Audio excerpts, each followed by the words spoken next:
So our first panelist, we have Terry Shields from the Rosewood Mansion on Turtle Creek.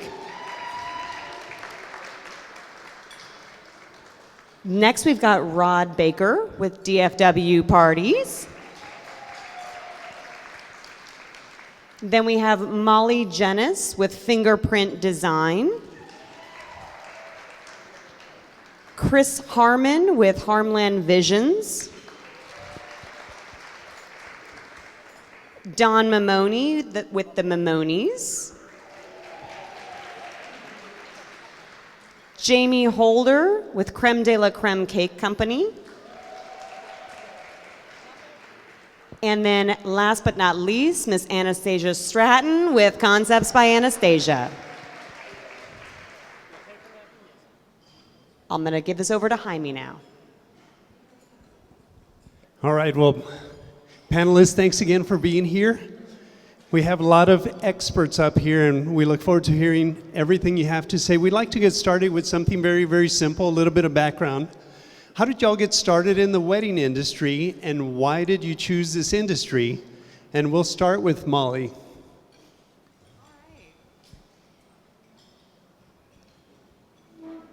Okay. Well, actually, I got started in the industry because when I got married in 2014, I developed some strong relationships with my vendors. And I was very lucky in the aspect that I had such fantastic vendors that I didn't want the party to end. So I was freelancing graphic design at the time, and I decided why not expand into doing stationery, save the dates, and all sorts of printed materials. So that's what I did. I had breakfast with a friend of mine that does letterpress printing, and I said, what if I founded a business that does stationery and throw all the letterpress business your way? And she said, are you kidding? And I said, no. And she goes, well, duh. So a week and a half later, I launched. And I've been having a good time ever since. Well, congratulations, Molly. Chris, would you like to take a stab at that one too? So in 2009, a few of my friends from college, we all went to Grambling State University. Originally, I was never had a plan or idea of being in the wedding industry. I never thought of that. Actually, when I graduated, I started doing music videos, and I was doing short films and things like that. And the DJs that are in our company, they were doing club stuff, birthday parties, things like that. So in 2010, we all had our separate ways. We were all doing different things. I actually was trying to go to film school and got declined from 6 film schools. So I'm like, man, I gotta start all the way over, wait another year to try to get in. So one of my friends had reached out to me and said, hey man, if you move to Dallas, I can get you a job at Enterprise Rent-A-Car, and once you get here, we'll just figure the rest out later. So I didn't know that when you worked at Enterprise, like if you bring somebody on, you get a $1,500 bonus, so that's really what he was doing. But so he sucked me into it, moved to Dallas. Like I didn't have a dollar to my name, like I'm just trying to figure stuff out. So I got on Craigslist, and at the time I didn't know that was a bad idea, but got on Craigslist and found a few companies that I was able to work for, just doing different stuff. And I ended up working for a few companies that are in the Dallas area. And I think I had a passion to do video so much that any little thing that I was told to do, I was paying attention and learning how to do it. I don't think the company necessarily wanted to teach me how to do stuff, but because they had to run their operation, they had no choice but to tell me little things, and I picked on from there. So later on down the line, I ended up running into people that had not had a videographer, or and I did stuff for them for free, just to kind of get out there and see, and again, weddings wasn't my expertise, but I learned that I was able to be as creative as I wanted to, and I was able to learn from other people as well, and that essentially became my film school instead of me trying to go back to another school or whatnot. So as time went on, people got to know who I was, and then the DJs were doing the exact same thing. So we came back together, and we were like, hey man, we've been doing this stuff since college. Let's just start a company together and go from there.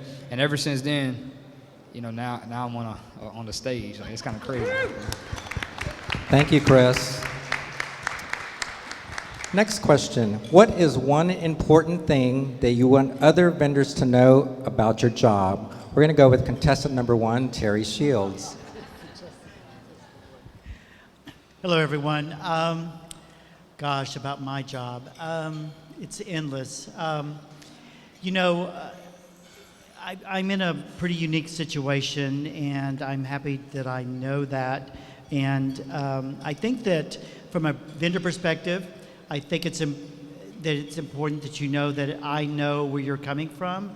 I used to own my own event design company at one time for 5 or 6 years, and so I understand the challenges that you face and what you're going through. So I like to think that myself and my team is very sensitive to that and appreciative of your part that it takes to make the entire event successful, and our success is your success, which is the client's success. So that's kind of the culture that I try to bring to the mansion and for events that happen at the mansion. Thank you, Terry. Anyone else would like to chime in? No? Okay, Jaime. How do you top that? Yeah. Maybe we'll swing around to the other side of the room and start with Jamie. What's the most difficult aspect of your job, and what's the most rewarding aspect of it? Okay, so I think obviously the most difficult would probably be time constraints. When you're doing a wedding cake, you have 3 days from the time you make it, bake it, crumb coat it, deliver it. It's 3 days. So that's always a challenge depending on what projects are thrown our way. Obviously the weather is always a huge issue for us. We do not like 105-degree weather. Buttercream cakes are not happy with that. So probably the best thing about my job, honestly, is that I get to work and design with so many creative people. Really, thanks to all of you guys. I'm very blessed that you bring me these amazing clients with crazy ideas. We just did an event for one coordinator, and we did 3-dimensional dogs, life size, and that was their cakes. So I'm kind of in my head going, wow, okay, your dogs, you're gonna eat your dogs. But it was fun and it was really amazing. So I think for me, that's always the best thing, is just the creative end. And then it's just the daily doing all the work that gets in the way sometimes, but it's always fun. So 105 degrees. I remember at an event, somebody came running to me right at the beginning. They said, "Can we cut the cake? Everyone's leaving." And I said, "What are you talking about?" What she had said is, "The cake is leaning." So we had to expedite that one. So Anastasia, do you want to light us with that one as well? What is the most difficult aspect of your job, and what's the most rewarding? Yeah, so I think for hair and makeup, we have a fairly unique situation because we can fit in quite a few things on a wedding day, or on an event day. You can do multiple things if you have the right hours. So fitting in 3 weddings in a Saturday, you know, with the travel and all of that, that can be really difficult. If you don't have a good team set up to do your admin work, that can be really difficult. And then the most rewarding thing is fairly obvious for us. You know, you get to see someone like be completely transformed and be the best version of themselves for one of the most important days of their lives. So getting to be a part of that is really special. Thank you, Anastasia. Oh, go ahead. So one of the things I realized, I think it was a couple of Mother's Days ago, we become friends with a lot of our professional vendors, and we become friends with a lot of our clients. And I was kind of drinking my coffee and scrolling through the Facebook feed, and I couldn't tell you how many times I happened to come across a photo that I had the pleasure of taking, or Emily had the pleasure of taking. So as you're scrolling through this endless sort of lists of, I love my mother's my best friend, you see that you're creating all these photos. And the neat thing is, everybody in this room, in one way or another, had a fingerprint on creating that moment so that we were able to capture it. And for me, it's always been the word legacy, right? So we create a legacy that will go on for years, decades. People will look back at those photos, and so it's always been really fun. That I think that it's so rewarding to know that we come together as a team, create a moment so that we can capture a photo that people will be looking at long past what we're doing. Next question. Thank you, Don. Do you work as part of a team? How does your team operate? Do they have specific roles? Also, how are they utilized? Anyone like to answer that question? How do you work as part of a team? Okay, Jamie? I definitely have a team. I couldn't do my job without my team. I love my team passionately. We do have departments set up, so a lot of people will give me full credit for everything. Oh, Jamie, and I'm like, okay, it's always Brittany, and most of you know Brittany. She's my general manager. She keeps everything sane and moving. I have an office manager who answers all the thousands of, hey, I have a simple cake. How much does this cost? Okay, let's get you in and talk about that. And then we have a baker, and we have cake decorators, and then we have a detail person, and their job is to make all those tiny little things happen. So being part of a team is very, very, very important. Everybody has designated roles, but we also all go back and forth. So sometimes I'll have to step in and I'll be up there. I know y'all see sometimes on Facebook, it's like, hey, it's Sunday and I'm finally getting around to doing my paperwork. It's awesome.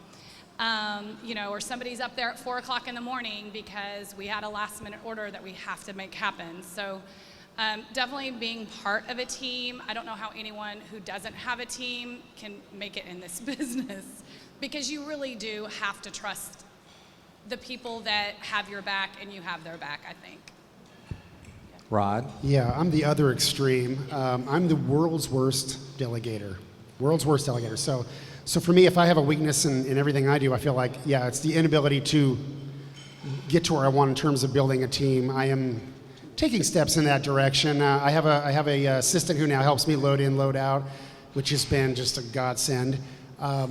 My best one, though, my absolute favorite thing, though, I went through and I made a list of everything I do as a DJ. And most of it's fun, most of it's, everything you'd think of as cool to be a DJ. But checking the list of songs that somebody wants versus what's in my database is perhaps the most tedious thing I can possibly think of to do. So I found a guy through a service in India, and I can actually submit the list of songs, pay them $10, and they'll check the database and say, these are like the 2 songs you need to buy. So that's like, oh my gosh, that's like, I would pay triple that to get that time back. So for me, it's a learning process. So to hear you have a team and all these people, it's great. That's something I aspire to. Yes, I'm the world's worst delegator. I mean, he's running the sound back here, and everything he does, I'm like tense, I'm like, yeah, so we're good. So. I think it's a really strong point, because when we think of a team, when I think of my team, typically it's myself, Emily, and our associate. But truly, we were talking as we were getting ready to come up here, your team is really anybody that you employ or reach out to or delegate to. So as an example, and I want to see a show of hands, because when you think about running a business, you think about all the fun stuff, and then you kind of think, oh, and then there's this other stuff. For me, bookkeeping was the absolute bane of my existence. That's the day I would come home and I'd have this blue aura around me, and my wife would be like, just stay out of my way. Just, I don't know. So who outsources their bookkeeping? Anybody else? Wow, you guys are a lot of financially driven people. Okay. So, we outsourced our bookkeeping. I now consider that person an unbelievably valuable part of our team, and she gets a bonus every Christmas because I get to send her my spreadsheets, and she does all of my loading in and all my other stuff. So when you think of your team, think about the extension of your team, and think about technology. Rod and I have been talking quite a bit about email management, server management. So if you've employed Google Work apps or your host server and how you're doing your emails, those parts of that's part of your team too. And so I think that really and truly, when you look at the pie of the sections of the stuff that we do, our actual job is probably a smaller section of that pie. I see a lot of nodding heads, than we'd really like it to be. So anything you can do to try to make that pie as big a DJ or photography or cake making is probably great. All right, thank you, Don. I'm going to swing back to Terry, since he's one of our more tenured panelists. Tenured. He just called you old. Something's got to give, right? Yeah. So how can you make the best out of these networking experiences? You've been in the industry for a while. There's a lot of people who are new to the industry. So how do these best work for you? What advice would you give? Oh, wow. Okay, so I've been involved with several different associations for over a decade each. Some of them at different levels. Served on local boards, been board presidents, been national and international boards. So I think that I never walk in the room with the expectation that I'm walking out of the room with a piece of business.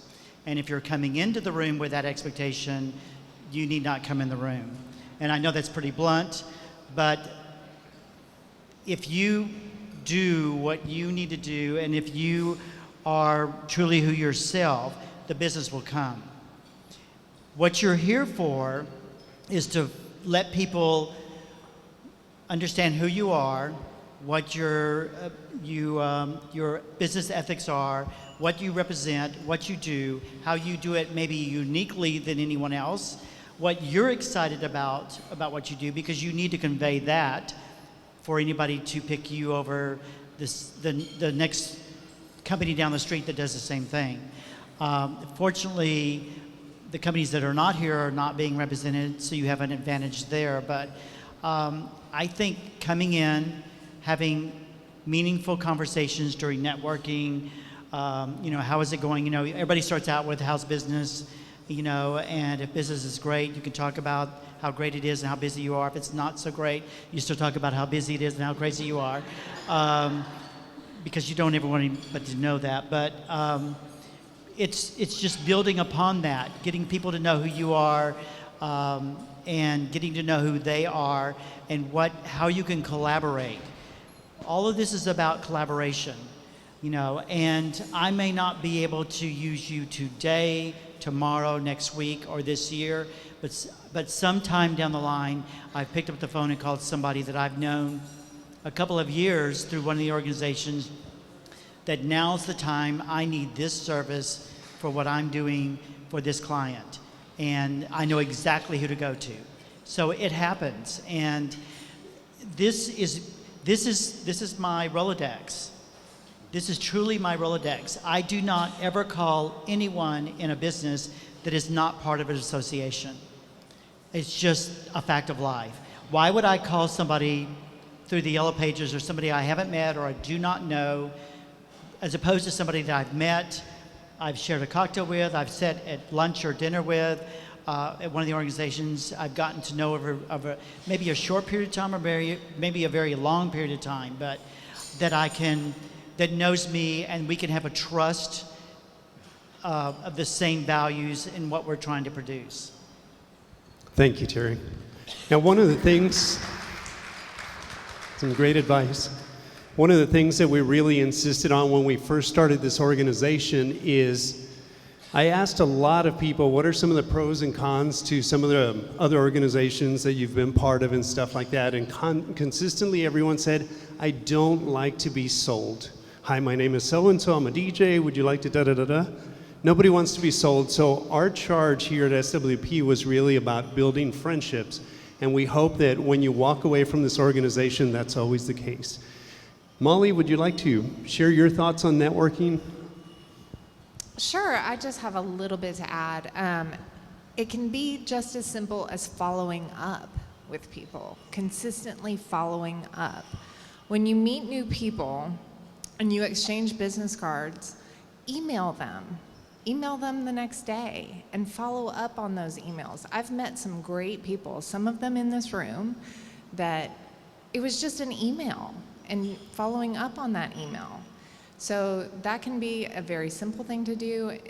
It's very easy to do, and you can make some great connections that way.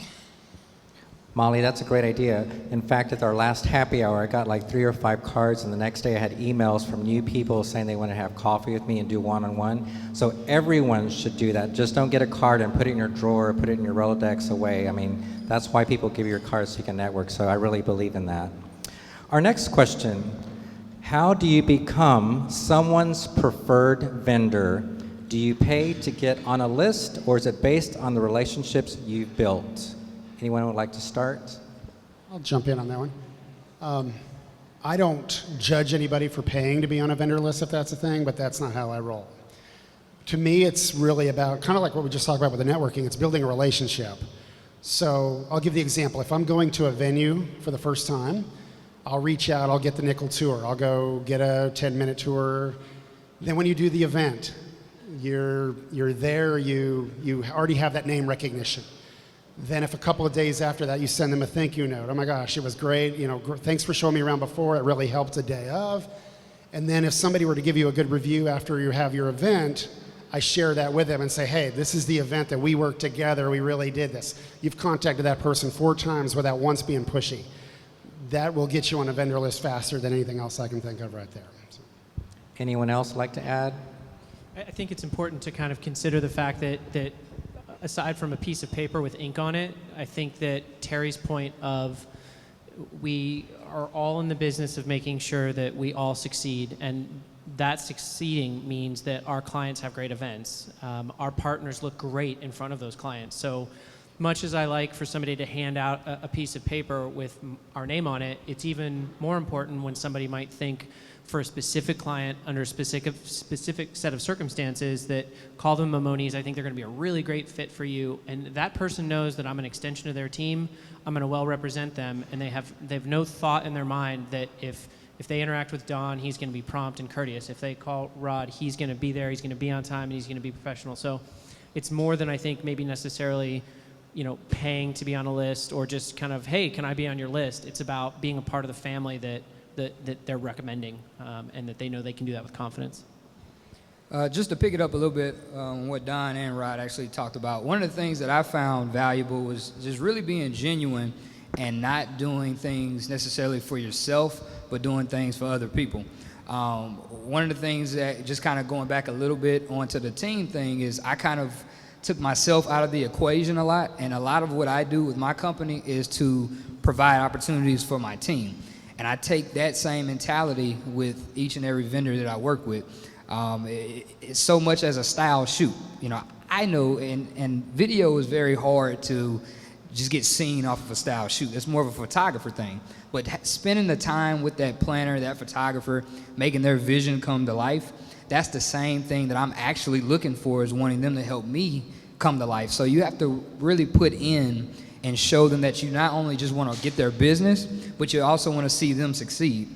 I think a lot of times we overlook people who are trying to grow. We're trying to grow just as much as someone else is. So if you take the time to actually help somebody else grow, essentially you grew with them.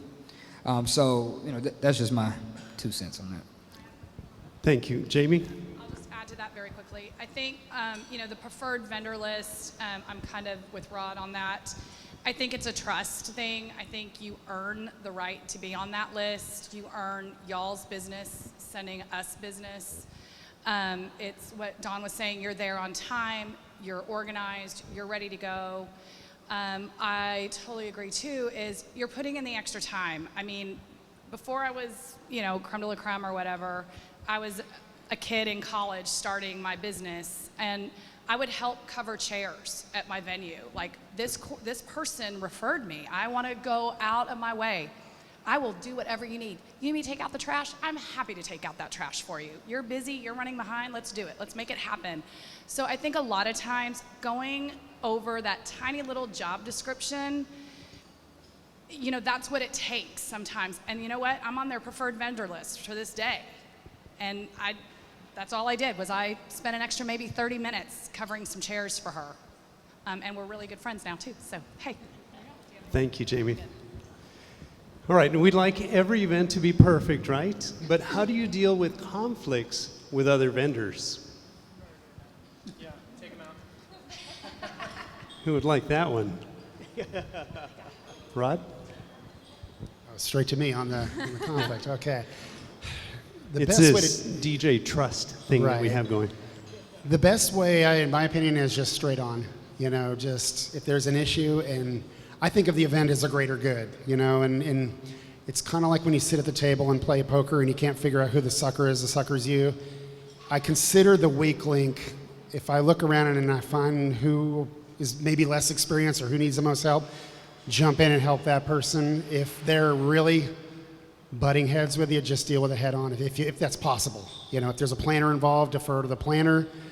You know, the biggest, I guess, challenge we sometimes run into are just issues with, say, a photographer or something where, hey. Especially Don Mamoni. God. Well, it's not even that. What I run into most, I'll say this just bluntly, is the introvert photographer. So they won't communicate with you. They take them out of the room for 20 minutes. And just after a while, I do everything I can. And finally, if I have to, I'll just say, look, you're kind of killing me here a little bit. Let's get on the same page. But it's just a building trust. I think that's kind of, it seems to be our theme today, is building trust. But it's one of those things where you have to kind of find that person and just see if you can get that common ground. If you can't, then try to defer to maybe a higher authority, whether that's venue or a planner or whatever capacity that you can get help there. Next question. Oh, go ahead, Terry. I just wanted to put in, for all of you people who own your own business, from a perspective of a venue, day of event, a lot of times we're not dealing with you personally, because you have maybe 6 wedding cakes that are being delivered, or you're delivering flowers at, you know, a half a dozen different places, whatever it might be. A lot of times we're dealing with your employees. Sometimes that's delightful. Sometimes that's not so delightful. So please keep that in mind. We've had situations where we've had some people arrived, maybe wherever they left before they got to us, they had a bad experience, so it kind of rolls over. So I personally try to, you know, calm that down and bring that around and be very accommodating. But all of us have to think, myself included, because I'm at a good-sized hotel, not a huge hotel, but there's certainly a lot of staff, and we have other things going on in the hotel 24/7. There's a lot of dynamics, and I have to depend on my staff to do the right thing, just as you have to depend on your staff. So, you know, when that does happen, depending on the company and who it is, I may dial up the owner that I've known for 10 years and say, hey, just so you know, but no problem, you know, we're moving on, but maybe they need some help. So, but I just want to put out, it's not always the people that own the company. It's unfortunately, we all can't do everything, so we have to depend on other people. Thank you, Terry. Do you feel that people tend to work with those of their kind or network with more of their kind, like favoritism, rather than explore other options? Rod? I get talked to about this quite a bit. Oh, Go ahead. did I cut in on it? Okay. So without giving too much of my backstory, I moved away for a while, and then I moved back to Texas about 5 years ago. Didn't know very many people in the industry, so I was reaching out, going to some of these type of events. Went to one particular event where there was a circle of people, and I was going to kind of just casually insert myself in the circle just to talk, and it was like Red Rover. I wasn't allowed in the circle. And that's kind of stuck with me. So to me, it's more of I don't want to say favoritism because that's harsh. The more I've looked at it and analyzed it and thought about it, it's more of when you do an event, you know, it's all or nothing. You're either nailing this thing or it sucks. You know, I mean, it's one or the other. So you go with the people that you know have been there and have your back. So me not having been one of those people in certain circles, I did some introspection. I realized it's not fair for me to expect to be in all these circles all of a sudden. I have to build that trust. So it looks like favoritism, but I don't think it is. It's just a matter of a team that is afraid of screwing things up. And so until you are in there, and Terry brought up a good situation, it's you know, maybe not today, maybe not tomorrow, maybe not next year, but there's a situation where, okay, get off the bench, you're in. You know, you have to pick up the pieces for somebody else. That's when you shine. That's when you do your thing. I've built a whole business around that. You know, 5 years ago, I didn't know anybody in this room, and I know pretty much everybody now. So it's one of those situations where you're on the bench. And I tell planners that I've networked with all the time, don't make me your A guy, make me your B guy, your C guy, your D guy. I don't care. And then eventually you get that shot, and when you shine and you get that shot, then suddenly you're in those circles. Because I have people that ask me all the time, how do I get in those circles? Just be you. Just be you, do a good job, and that's it. You'll be fine. And I I think to piggyback off of that, it's like, yeah, definitely. Give him a hand. Give him a hand. Come on. That was a good answer. I think it's really important just to reiterate the fact that you have to do your time. You can't just pop in here and expect to know every single person and expect like, oh, I've been in for 3 years, so I should be at a different place than I am. You have to really focus on your vendor relationships, focus on the events that you do, and focus on doing the absolute best you can do every single time. Thank you, Anastasia. You're welcome, Ricardo. Contestant number 7, thank you. How important is social media? Do you do your own, or does someone else handle your social media for you? I knew you were going to ask first. Social media. You go first. I have a soapbox, so you go. Okay. So, just a shameless plug. I am the PR media director of SWP. I think majority of people in here know me. It's funny because yesterday I met a couple people that I met for the very first time face to face, but they felt like they've known me for years just off of social media.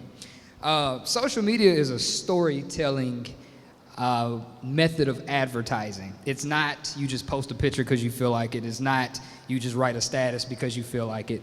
You have so many people that are on social media every day and do not realize that they know how to use social media just by being on it every day. So you have to think about every little event that you do. You meet somebody. If you look around this room, there are way too many people for you to walk out this door and know instantly. It's too many people.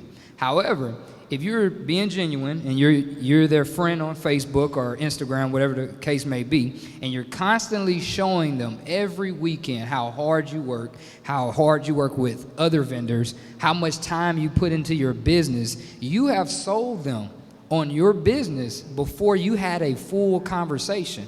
Because you can walk in and pass out a business card to somebody and you can tell them like, hey, I'm Chris Harmon with Harmland Visions, I'm a videographer. It's like, okay, well, I know this videographer, and that videographer too. How do they know that you're actually a good videographer? How do they see your work? How do they know other vendors can work with you?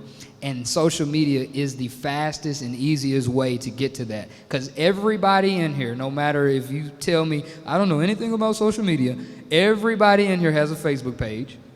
Everybody in here knows how to read something on Facebook. And just as simple as that, you're able to see with your competitors, you're able to see what the vendors that you wish to work with, you're able to see what other people are doing with their business, and it tells you that story every single week that you get up. Now, you do have to be mindful of some of the things you post. I wouldn't say go on a rampage and just post everything about your business. If you do follow me, I do post a lot of stuff with me and my little girl.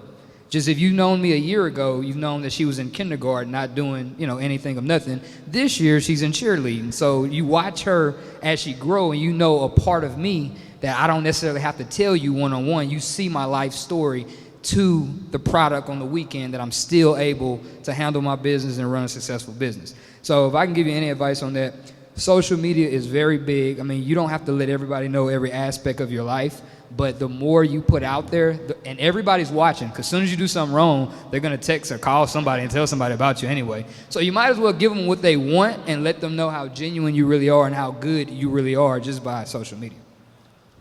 I think social media is a really unique way or a really unique opportunity to brand yourself in the way that you are posting and what your statuses look like, even in like what your text looks like in your status. Like, is it all caps? Does it have little whatever emojis? Like, it all tells little pieces of your personality and your story and your business. So I think finding the time to kind of like personalize what social media means for you and your business is really important, as opposed to just posting all of the time, because everybody posts all the time every day. So finding ways to really set yourself apart in those posts, I've found really, really successful. So don't focus so much on how many likes you get, how many posts you get, how many followers you have. It's about who are you reaching on a daily basis and how important those vendor relationships are to your business. So I think I'm gonna say something people may not expect, because I'm on Instagram and I'm on Facebook, and I think I have something of a social media strategy, but this is a question that comes around a lot, and I think I want to encourage everybody in here to not overemphasize the importance of social media, okay? It is one channel. I believe with Chris and with Anastasia that it's a very strong channel to support your brand and to get people to have a company that's humanized, okay? People get to see a little bit about your life. But day in and day out, I hear about people stressing out, basically, feeling compelled. I haven't posted yet today. Sky is falling. And so a couple of things that I've always remembered is not all social media channels were created equal. And so you don't have to be on all of them. Maybe find the one that works the best for you, reaches your audience, and sends the message you want to send. And secondly, try to be strategic about it. And if that means sending an email to somebody that you think has a certain amount of social media savvy, is this thing on? Invite to take that person out for coffee, or send them a quick email and say, hey, do you have any resources you might recommend? Maybe he'll send an article, I could send an article about ways in which you can be strategic, because part of the problem, I think, is people feel like they're all over the place, they're not doing it enough, they're doing it too much. Should I be on Twitter, Facebook, Snapchat, which one? If you can sit down in front of a whiteboard or a blank piece of paper and sort of think through, this is the best channel for me, and this is how I can go about being effective and being efficient, then I think you'll feel a lot better about the contribution you're making. Thank you, Don. Another expert, he was pointing at Chris, but we have another social media expert up here. All right, this is an interesting question. Do you feel you are in competition? So.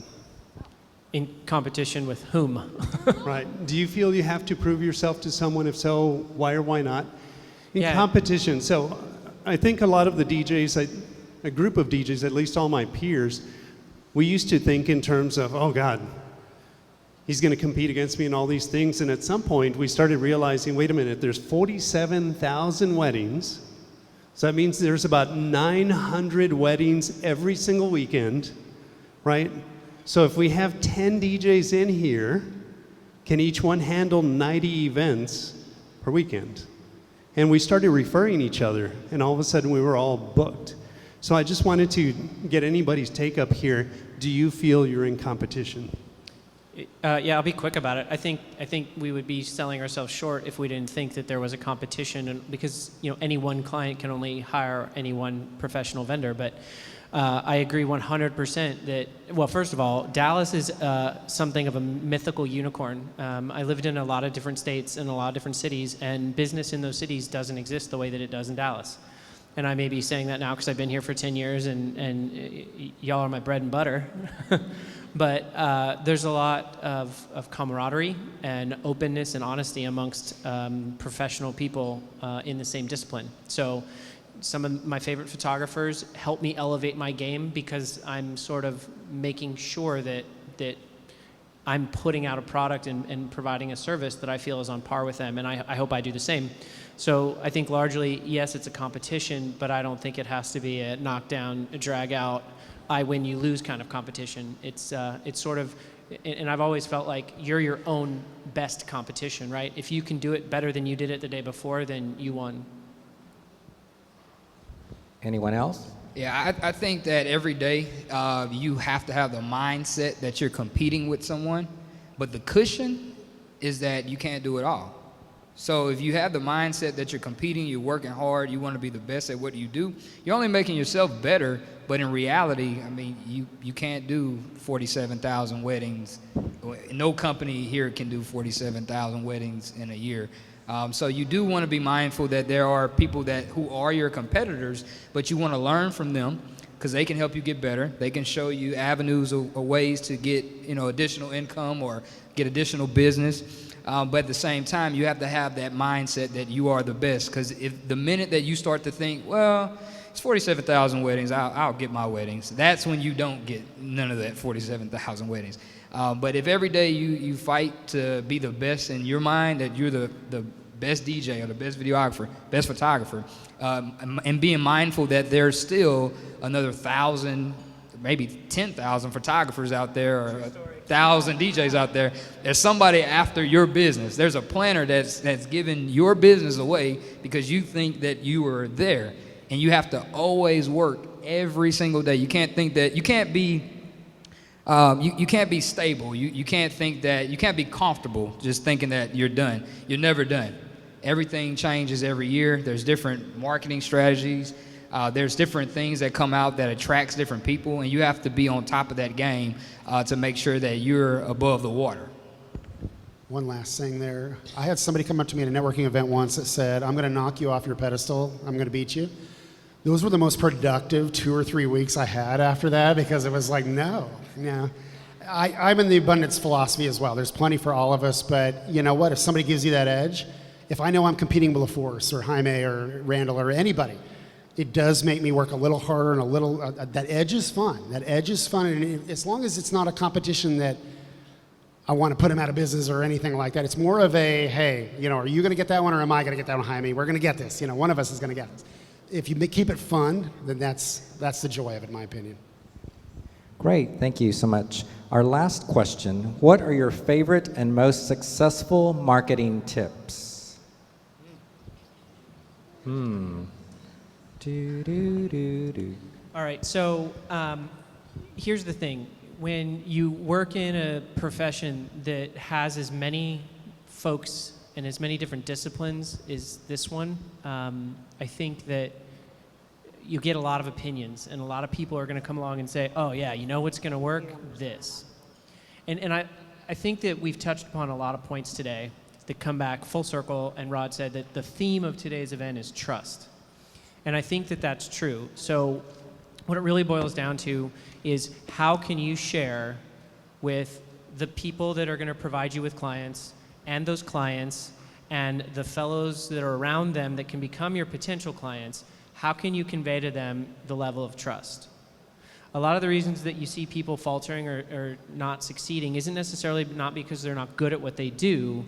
They're maybe not good at crafting their message, or they're not necessarily great at operating a business, right? And if they could have somebody come in and just run the business and they could just be the artist or the cake maker or whatever the case may be, it'd be a lot easier on them. So for me, marketing is nothing more than crafting a message and getting that message out, okay? So what I've found are a lot of the things that these folks have said, words, genuine, right? If you walk into a networking event, like Terry said, and you are, hey, I'm here to get a piece of business, well, you might get that piece of business, but that's probably the only one you're going to get, because people are going to kind of sniff that out. Like pigs smell truffles, right? They're going to be like, okay, that person's here for the short game. They just want business. They just want money. They're not in it for the long haul.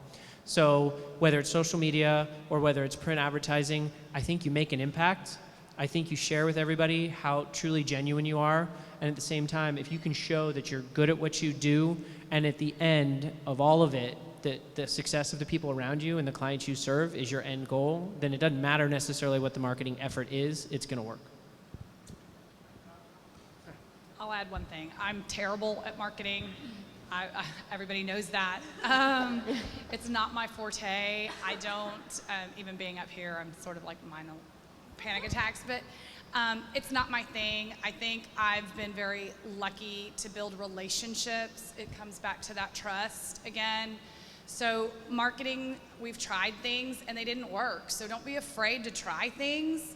You might be like, oh, this is the most amazing thing I've ever seen. I want to be a part of that. Great. And there went 10 grand that you could have used on some other type of marketing. Lesson learned. That piece did not work for us. But hey, this worked great. We dropped off, a few dozen cupcakes to a few vendors and they love us. So try different things and then kind of keep track and then follow up. I think that's the biggest piece of advice. When you meet somebody and you're like, oh my God, that was so great. I'm so happy I got to meet you. Someday I'm going to register that. So my big thing too now is we do a lot of the photo shoots, that aren't real weddings. It's the Pinterest world. We get calls. I probably get 30 requests every week to be a part of those. Obviously, from a time and labor standpoint, we can't do those. When I do say yes, I always want to try to get those coordinators that are just starting out, like, hey, I'm just doing this. I don't know if it's going to work or not. Great. If we're available, come by the shop, pick up a fake cake. You can have it, or we'll try to make something for you really quickly. And then those coordinators, a year later, maybe 2 years later, hey, I've got my first piece of business. I want to use it. Can you meet with me? Again, it's just building relationships. And I'm probably need to talk to you, but I think everybody gets so hyped up with Instagram and Facebook, and I have 8,000 likes and 20,000 Instagram things. That doesn't equate to you having that business. So remember that. I've kind of run across, well, this person has 30,000 Instagram hits, you know, they're going to be a huge success. I'm like, okay, but I haven't heard of them and I haven't seen them out at anything, and who have they worked with? So those are the questions too to ask in building that relationship, I think. One last thing on that. In terms of whatever you do, whether it's Instagram, whether it's networking, whether it's, I was a former media buyer. I worked for an advertising agency, so we tried lots of different avenues. If you don't have a website that is just a home run, focus everything on that. I don't care if you're on the Knot, Wedding Wire, everywhere. I don't care if you're the master networker or you're the 30,000 Instagram followers. If your website is not awesome and works on your phone just as well as it does on a desktop computer, nail that thing. Nail it, nail it, nail it. Because everything we do, you drive there. Whether you're networking, whether you're doing an Instagram thing, whether you're doing a style shoot for somebody, that should be that's you. That's your identity. So make sure that website is just A+. You do that and then everything else will follow after that. Last thing I'll just throw in. Sorry. I know, sorry. Always one up it. So one more. Don't be afraid to try stuff that you have not tried before. I've seen a lot on the DFW Industry Friends group. I see this question a lot. Like, how does Wedding Wire work for you? Or how does the Knot work for you? You do not know how Wedding Wire works for you until you do it yourself. You don't know how the Knot works for you until you do it yourself. Yes, it costs money. Everything in life costs money, so let's get over that. So once you get over that part and you pay to do it, and you actually do it, then you will be able to know if Wedding Wire works for you or the Knot works for you. Honestly, when I did it, Wedding Wire works great for me, and the Knot didn't. But someone else will say the Knot worked great for them and Wedding Wire didn't. So my job is not to sit around and see what everybody else says about it. I need to experience it myself and see. I think one of the reasons why the Knot didn't work for me was because I didn't put the time to update my Knot page. I didn't put the time into it and do that stuff. And I lacked on that. I'm great at social media, but I lacked on the Knot page and the Wedding Wire page and things like that. So when you take those things into consideration, you have to put in the effort to everything you do. Bridal shows is another thing. I love bridal shows. We do well at bridal shows. There are people in here that does not do well at bridal shows. But that does not mean you ask somebody how that bridal show worked for you and then you just exit out, because you could be missing out on an opportunity that's for you. Let's not forget that this is one of the best marketing things you can do. We don't think about this association as an opportunity to market, but when I leave here today, I hope that there's 120-something people that remember who I was just because we were here. So come here first. Ladies and gentlemen, please give them a big round of applause.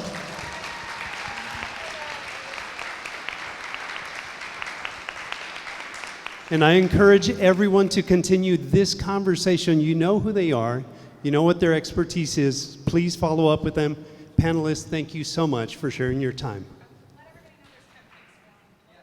Cupcakes. Cupcakes.